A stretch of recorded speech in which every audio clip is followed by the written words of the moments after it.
ఏపీలో అధికారంలో లేకపోయినా మాజీ సీఎం జగన్ జాతీయ రాజకీయాల్లో బీజేపీతో అంటకాగాలని చూస్తున్నారు. 2014 నుంచి కేంద్రంలో అధికారంలో ఉన్న బీజేపీకి మద్దతు ప్రకటిస్తున్నారు. తాజాగా ఉపరాష్ట్రపతి ఎన్నికల్లో ఎన్డీఏ కూటమి అభ్యర్థికి మద్దతివ్వాలని వైసీపీ నిర్ణయించుకుంది.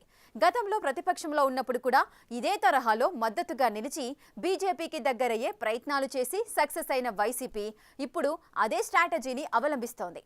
ఆ క్రమంలో కాంగ్రెస్ తో టచ్ ఉన్న పార్టీ నేతలకు జగన్ సీరియస్ వార్నింగ్ ఇచ్చారంట.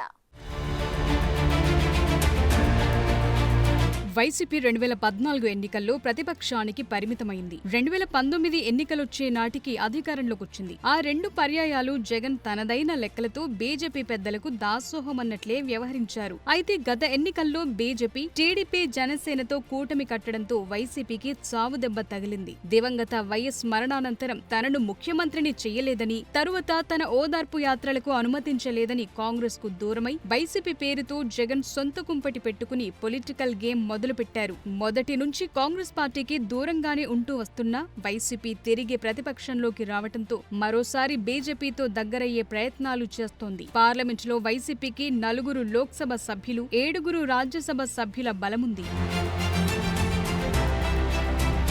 పార్టీ ఆవిర్భావం నుంచి సోలోగానే పోటీ చేస్తూ వస్తున్న వైసీపీ 5 ఏళ్ల అధికారం తరువాత గత సార్వత్రిక ఎన్నికల్లో దారుణ పరాజయం పాలయ్యింది. అసెంబ్లీ ఎన్నికల్లో 11 సీట్లకే పరిమితమైన పార్లమెంటులో చెప్పుకోదగ్గ బలాన్ని చాటుకుంది. అక్రమాస్తుల కేసుతో పాటు వివిధ కేసుల ఉచ్చు బిగుసుకుంటుండటంతో జగన్ మోదీ సర్కార్ కి దాసోహం అన్నట్లే కనిపిస్తున్నారు. అధికారంలో ఉన్నప్పుడు ఎలా కేంద్రంలోని బీజేపీతో స్నేహ సంబంధాలు కొనసాగించిందో వైసీపీ అదే తరహాలో తిరిగి తమ స్నేహాన్ని కొనసాగించేందుకు ఉపరాష్ట్రపతి ఎన్నికల ద్వారా అందివచ్చిన అవకాశాన్ని సద్వినియోగం చేసుకోవాలని భావిస్తోంది. ఉపరాష్ట్రపతి ఎన్నికపై వైసీపీ కీలక నిర్ణయం తీసుకుంది. ఎన్డీఏ ప్రతిపాదించిన అభ్యర్థి రాధాకృష్ణన్ కి తమ మద్దతు ఉంటుందని వైసీపీ ప్రకటించింది. తమ పార్టీ కాంగ్రెస్ పార్టీకి వ్యతిరేకంగా ఏర్పడిందని స్పష్టం చేసింది.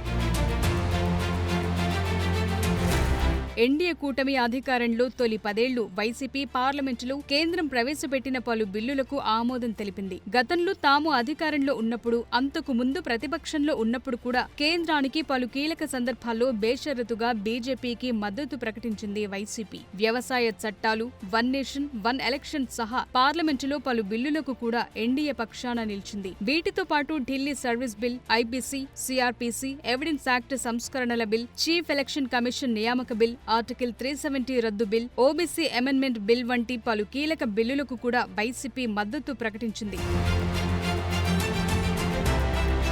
అంతేకాకుండా వీటితో పాటు రాష్ట్రపతి, ఉపరాష్ట్రపతి వంటి దేశ అత్యున్నత పదవులను రాజకీయాలతో ముడిపెట్టకుండా ఏకగ్రీవంగా గెలిపించుకోవాలని జగనంటూ బీజేపీకి మరింత చేరువయ్యే ప్రయత్నం చేశారు. 2017లో జరిగిన రాష్ట్రపతి ఎన్నికల్లో ఎన్డీఏ బలపరిచిన రామ్నాథ్ కోవింద్ కి, ఉపరాష్ట్రపతి పదవికి వెంకయ్యనాయుడుకు వైసీపీ మద్దతుగా ఓటేసింది. 2022లో జరిగిన రాష్ట్రపతి ఎన్నికల్లో కూడా ఎన్డీఏ బలపరిచిన ద్రౌపది ముర్ముకు, ఉపరాష్ట్రపతిగా జగదీప్ ధన్కర్ కి మద్దతిచ్చింది. తరువాత ఉపరాష్ట్రపతిగా ఉన్న జగదీప్ ధన్కర్ రాజీనామా చేయడంతో ఎన్నికలు అనివార్యమయ్యాయి. దీంతో ఎన్డీఏ తరపున బీజేపీ సిపి రాధాకృష్ణన్ ఉపరాష్ట్రపతి అభ్యర్థిగా బరిలో నిలవటంతో మద్దతివ్వాలని నిర్ణయించింది. మొత్తం మీద మరోసారి తమకు బీజేపీతో స్నేహ సంబంధాన్ని పునరుద్ధరించుకోవటానికి జగన్ ప్రయత్నిస్తున్నట్లు అర్థమవుతోంది. తెలంగాణ నుంచి తెలుగు బిడ్డ జస్టిస్ సుదర్శన రెడ్డిని ఇండియా కూటమి అభ్యర్థిగా ప్రకటించిన జగన్ అలాంటి నిర్ణయం తీసుకోవటం వివాదాస్పదంగా మారింది. మరోవైపు కాంగ్రెస్ అగ్రనేతలు వైసీపీ నేతలతో సంప్రదింపులు జరుపుతున్నారు. రాజ్యసభలో 7 సభ్యుల బలమున్న వైసీపీని కనీసం తమకు మద్దతు తెలపకపోయినా తటస్థంగా ఉంటే చేయడానికి కాంగ్రెస్ పెద్దలు ప్రయత్నిస్తున్నారు. ఆ క్రమంలో ఎంపీ రఘునాథరెడ్డి కాంగ్రెస్ అధ్యక్షుడు మల్లికార్జున ఖర్గే నివాసానికి వెళ్లి భేటీ అవ్వటం ఏపీ రాజకీయాల్లో కీలకాంశంగా మారింది. అది జరిగిన గంటల వ్యవధిలోనే కాంగ్రెస్ అగ్రనేత జైరాం రమేష్ వైసీపీ కీలక నేత వైవి సుబ్బారెడ్డికి ఫోన్ చేసి మద్దతు కోరారు.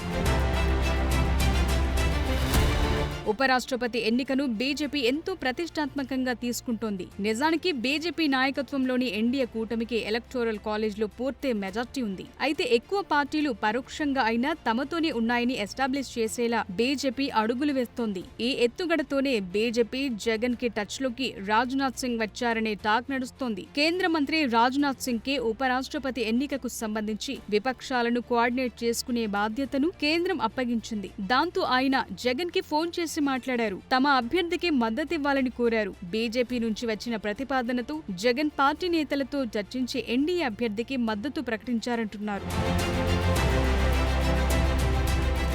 మరోవైపు కాంగ్రెస్ కు చెందిన కీలక నాయకులు నలుగురు వైసీపీతో టచ్ లో ఉన్నారు. వైసీపీ ఎంపీ రఘునాథరెడ్డి ఏకంగా మల్లికార్జున ఖర్గేతోనూ సమావేశమయ్యారు. తనకు ఖర్గేతో 30 ఏళ్లకు పైగా అనుబంధం ఉందని, అందుకే కలిశానని ఆయన చెప్పుకొస్తున్నారు. దీనిపై వైసీపీ అధినేత సదరు నేతను వివరణ కోరినట్టు తెలిసింది. ఇక కాంగ్రెస్ పార్టీ నుంచి కీలక నాయకులు డీకే శివకుమార్, మల్లికార్జున ఖర్గే, జాతీయ స్థాయిలో చక్రం తిప్పుతోన్న చిదంబరం వంటి వారి నుంచి వైసీపీకి ఫోన్లొచ్చాయని సమాచారం.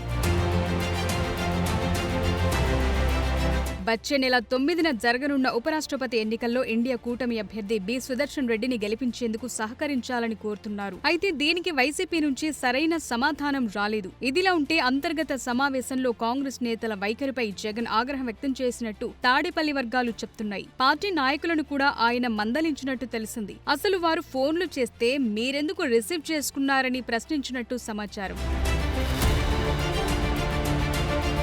తనపై కేసులు పెట్టిన విషయం, తమ పార్టీని ఇరుకున పెట్టేలా ఇప్పటికే షర్మిలతో మాట్లాడిస్తోన్న విషయం మీకు తెలియదా? ఎవడో మాణిక్యం, ఆయన కూడా మనపై విమర్శలు చేస్తున్నారని మండిపడ్డారట. ఇలాంటి పార్టీ వారు ఫోన్లు చేస్తే మనమెందుకు స్పందించాలి? ఇక నుంచి ఫోన్లు కూడా తీయొద్దని సీరియస్ గా చెప్పేశారని తాడేపల్లి కార్యాలయానికి చెందిన సీనియర్ నాయకుడు ఎమ్మెల్సీ ఒకరు ఆఫ్ ద రికార్డ్ గా మీడియా వారితో అన్నారట.